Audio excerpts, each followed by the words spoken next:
c'est une vraie révolution qu'on a menée et qu'on mène en ce moment avec Delphine Ernotte, de changer le paradigme complet de notre organisation. France Télévisions, c'est une vieille maison, très forte, très puissante, avec vraiment des collaborateurs qui sont concernés par leur mission.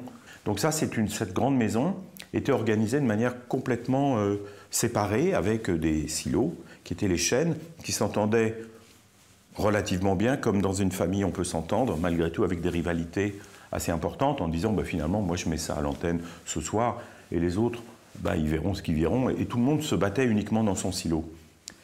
Mettre les programmes au centre du dispositif, dire on va faire des unités transverses de programmes, et puis en dessous il y aura des chaînes linéaires ou des antennes numériques qui pourront programmer ces programmes, diffuser ces programmes, c'est une révolution complète. Ça, c'est l'objectif, c'est de dire comment notre machine, notre entreprise, faite de toutes ces diversités de collaborateurs, comment on va se mettre en place pour se dire, finalement, l'important, ce n'est pas les antennes de diffusion, l'important, c'est les programmes que nous fabriquons.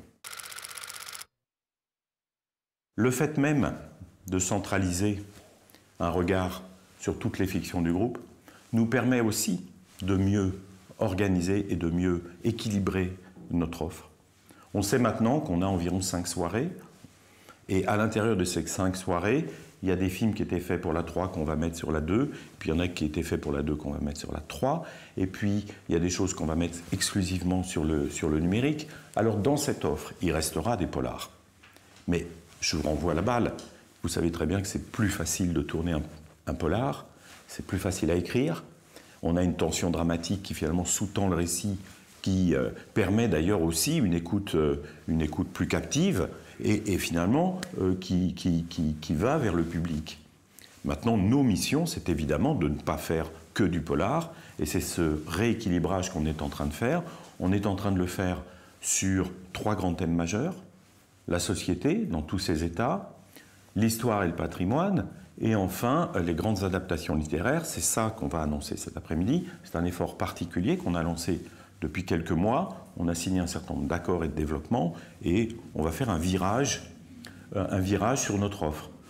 Le public vieillit, vous le savez, on le dit tous, on perd un an tous les 2 ans, ou 2 ans tous les 3 ans, et le polar particulièrement a un public âgé. Et nous, dans notre reconquête des publics plus jeunes, il est bien évident qu'on veut aller les chercher, alors sur de la comédie, mais aussi sur la société, sur des films de société, sur de l'histoire, du patrimoine, et c'est pour ça qu'on glisse dans notre offre pour justement rééquilibrer nos publics. Maintenant, comme vous le savez, quand on lance des commandes, elles seront à l'antenne 18 mois plus tard, dans le meilleur des cas. Donc ce qu'on est en train de mettre en place, on le verra plus tard. Maintenant, sur le numérique en particulier, nous allons lancer un appel d'offres, qui sera lancé tout à l'heure, pour 10 séries numériques l'an prochain. Donc ça, c'est un effort vraiment différent, sur lequel tous les modes narratifs sont permis, avec un objectif précis, c'est de toucher les 18-30. Donc je pense que ça, c'est dans la forme et dans les thèmes, ça sera une mini-révolution aussi pour nous.